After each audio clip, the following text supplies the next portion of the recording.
And there's Swanson's take on how the motor system and the hypothalamus are integrated. So it's quite nice. He shows that the hypothalamic controller, so that's one of the circuits that we've been talking about that are responsible for a basic motivated state, gets sensory input, behavioral state input, that's about the body, and input from the cerebral hemispheres. Hypothetically, that's thought or voluntary action, plan, something like that.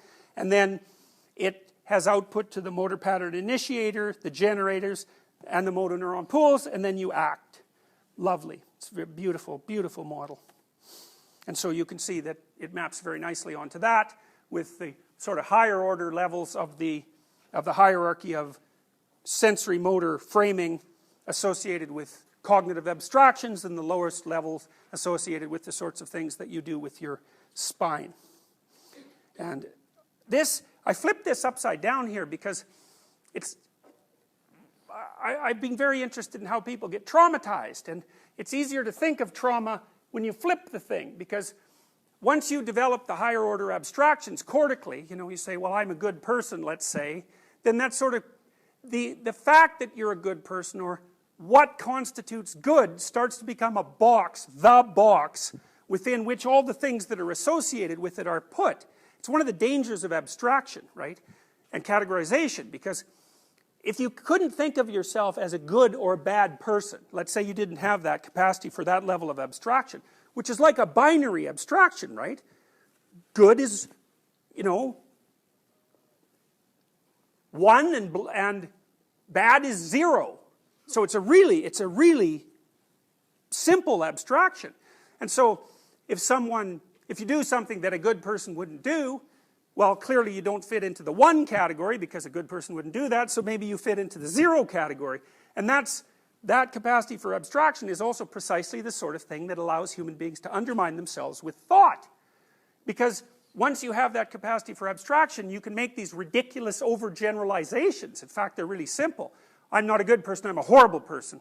It's like, that's how someone who's really depressed thinks whenever anything goes wrong. And so it's the danger, the powerful danger of abstraction, is that you can make a terrible mistake in overgeneralization. This is partly because, well, let's say, I don't know, you're out with your girlfriend and you flirt with someone else. So what does that say about your character?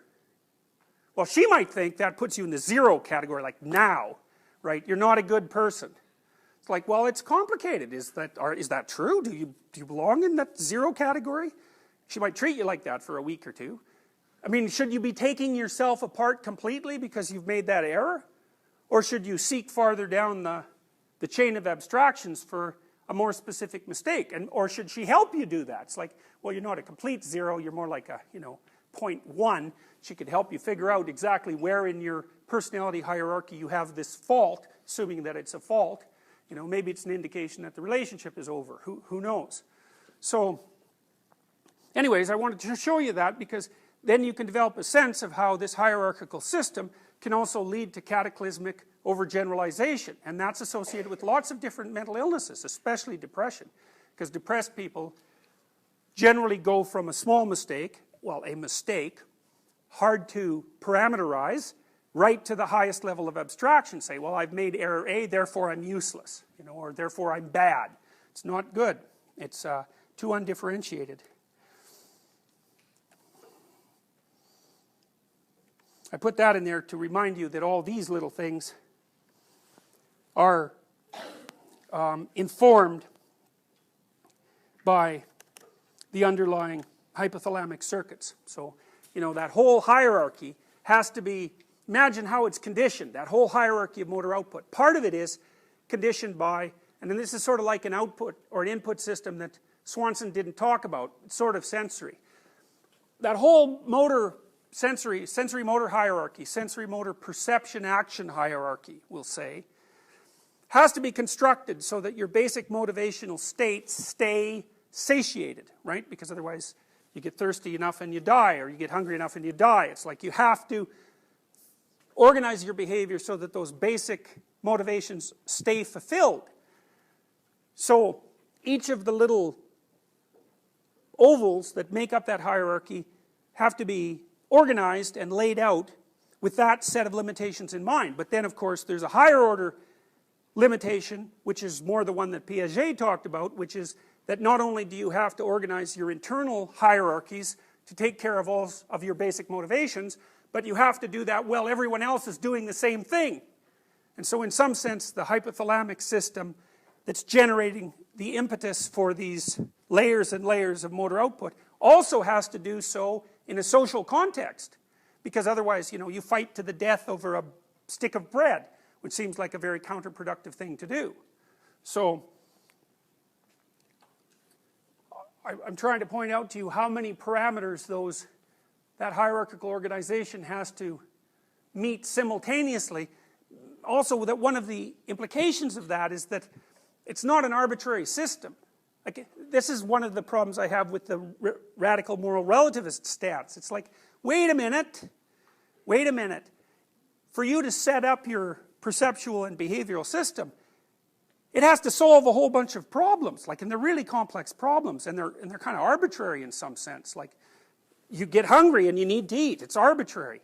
So what that means is you can't fill that hierarchy with just any old thing.